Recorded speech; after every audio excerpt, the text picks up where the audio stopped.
Você já deve ter se encantado com Campos do Jordão, também chamado de Suíça brasileira. Mas será que a cidade é só beleza ou ela esconde coisas que os turistas não sabem? Já te adianto que teremos muitas surpresas. Eu sou o Fê. No vídeo do Explora Brasil, você vai descobrir sobre segurança, educação, emprego, salário e muito mais sobre Campos do Jordão. Campos do Jordão é a cidade mais alta de São Paulo, com 1.639 metros de altura, na região da Serra da Mantiqueira. Não é à toa que no inverno ela faz o maior sucesso, com seu clima frio, pousadas e chalés aconchegantes, fondue de chocolate e sopas deliciosas. Nossa primeira análise é sobre as pessoas da cidade de Campos do Jordão. Campos do Jordão é uma cidade pequena. Hoje conta com aproximadamente 48 mil habitantes, muito menos do que os quase 5 milhões de turistas que a cidade recebe em cada ano. Entre o censo de 2010 e 2022, a cidade viu a diminuição da população em aproximadamente 1,7% em 12 anos. Mas por que uma cidade tão bonita e que recebe milhões de pessoas por ano iria ver a população diminuir ao invés de aumentar? Campos do Jordão, por trás da beleza, esconde algumas coisas que fizeram as pessoas deixarem a cidade e aos poucos vamos descobrindo.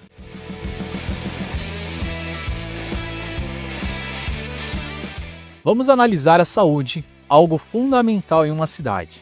Como já falei em vários vídeos, uma maneira de você saber se a saúde é uma preocupação do poder público é investimento em saúde primária. E isso é uma maneira indireta de saber se a cidade ela está se preocupando com o bem-estar e a saúde da população. É entender quantos postinhos de saúde UBSs tem na cidade. Campos do Jordão, com uma população de 48 mil pessoas, hoje conta com 3 UBSs. As UBSs no Brasil existem as que têm o Programa de Saúde da Família e devem atender no máximo 12 mil habitantes, e as sem o Programa de Saúde da Família, que devem atender 18 mil habitantes. Toda a cidade ela é uma mistura dos dois tipos, e não tenho como saber qual a UBS que tem o Programa de Saúde da Família ou não.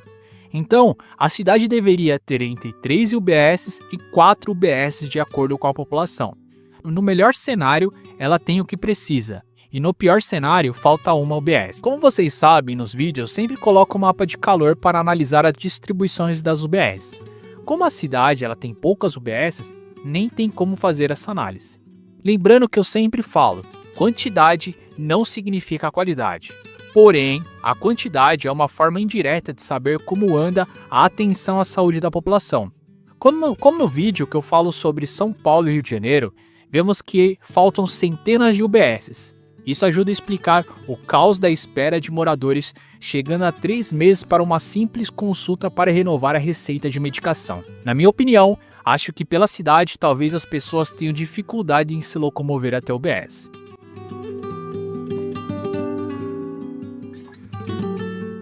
Mas e quando pensamos em emprego?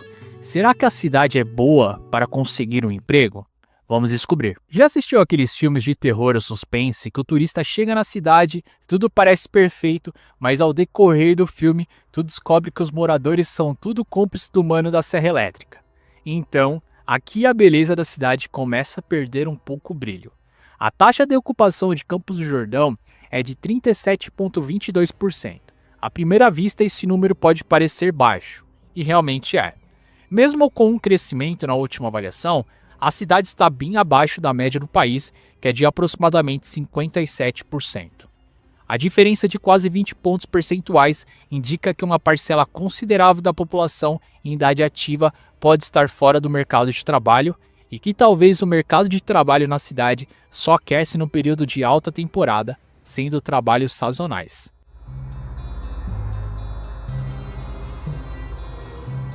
Muitas pessoas precisam trabalhar em cidades vizinhas, só que as coisas não parecem tão suíça como mostra. Vamos analisar como anda o investimento em saneamento básico e o que é muito importante para o bem-estar. Vamos falar agora de um assunto que nem sempre recebe a atenção que merece, mas é fundamental para a qualidade de vida de qualquer cidade: o saneamento básico. E aqui, Campos do Jordão nos surpreende bastante, com 89,5% das pessoas tendo acesso à água encanada. significa que aproximadamente 10% da população da cidade não tem água encanada. Já quando falamos em esgoto encanado, a cidade tem 84% dos domicílios com esgoto encanado, sendo que quase 16% das residências não possuem esgoto encanado. Agora aqui a coisa fica bem estranha e você precisa prestar bem atenção. Quando falamos em coleta de lixo, 99,7% das residências têm coleta de lixo, o que é um excelente número. Porém, apenas 79% das residências têm o lixo coletado na porta de casa. Significa que 20% das residências têm que levar o lixo até algum ponto para ser recolhido. Isso mostra que muitas áreas da cidade não têm acesso ao caminhão.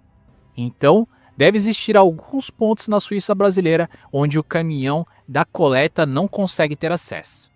Mas e o salário? Será que vale a pena na cidade? Vamos descobrir agora. Já que estamos falando de trabalho, vamos abordar um assunto que interessa a todos: dinheiro. Mais especificamente o salário médio dos trabalhadores de Campos do Jordão. E aqui os números nos revelam uma realidade que pode te decepcionar alguns. O salário médio na cidade é de R$ 2.403,35. Infelizmente, esse valor está bem abaixo da média nacional, que ultrapassa 3.500. Para termos uma ideia da diferença, o salário médio em Campos do Jordão representa apenas 68% do valor pago no restante do país. O que explica essa diferença? Será que a economia da cidade, que é fortemente influenciada pelo turismo, oferece salários tão baixos? Será que a falta de diversificação nos setores produtivos contribui para essa realidade? E o mais importante, como essa diferença salarial afeta a qualidade de vida dos moradores de Campos do Jordão? Para você ter uma ideia do que isso significa em termos absolutos, o salário na cidade fica R$ 1.140 abaixo da média nacional. A média nacional já não é grandes coisa, né? Meus amigos, parece que o chocolate suíço está derretendo.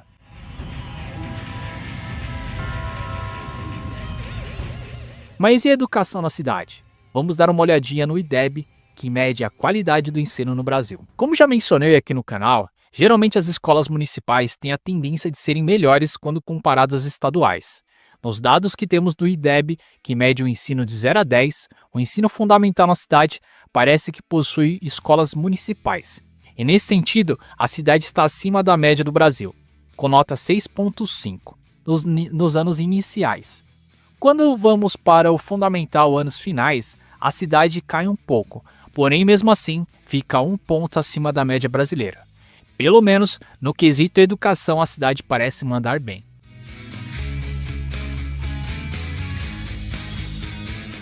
Já quando passamos para o ensino médio, onde as escolas passam do município para o estado, a nota cai bastante, porém mesmo assim ainda está acima da média.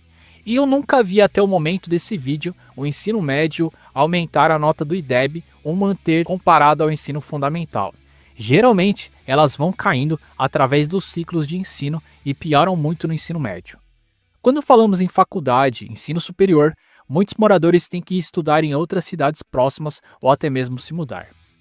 Mas e a segurança? Vale a pena na cidade? Vamos dar uma olhadinha nos números. Todos nós sabemos que o Brasil tem problema de segurança, já Campos do Jordão tem um aspecto positivo nesse cenário de violência. A última atualização da cidade mostrou que o índice de homicídios projetados na cidade é mais de 2 vezes menor do que a média do país. Mas antes de soltarmos fogos de artifício, é importante analisarmos os dados com cautela. A taxa de homicídios em Campos do Jordão ainda é superior à média mundial, que gira em torno de 6 homicídios para cada 100 mil habitantes. Além disso, ao olharmos para o passado, vemos que a segurança da cidade já teve seus altos e baixos, mas a tendência mais recente é de melhora, o que nos dá um fio de esperança. Mas, pensando em tudo, vale a pena morar em Campos do Jordão? Bom, a cidade é um lugar de contrastes, com pontos fortes que merecem ser celebrados e desafios que precisam ser enfrentados. Se você quer uma cidade turística, com natureza e beleza arquitetônica, pode valer a pena. Agora, se você busca salários, oportunidades de emprego, talvez não seja uma boa opção. Mas se você trabalha à distância ou já tem uma oportunidade engatilhada, pode ser uma boa pedida. Para aposentados, se você tem uma aposentadoria que consiga viver em uma cidade turística, consiga ter meios de locomoção e acesso à saúde, pode ser uma boa opção. Lembrando que passear é bem diferente de viver. Se você quer descobrir outras cidades no Brasil, dê uma olhada na playlist aqui do lado e comenta qual cidade você quer que eu faça uma análise. Te vejo lá.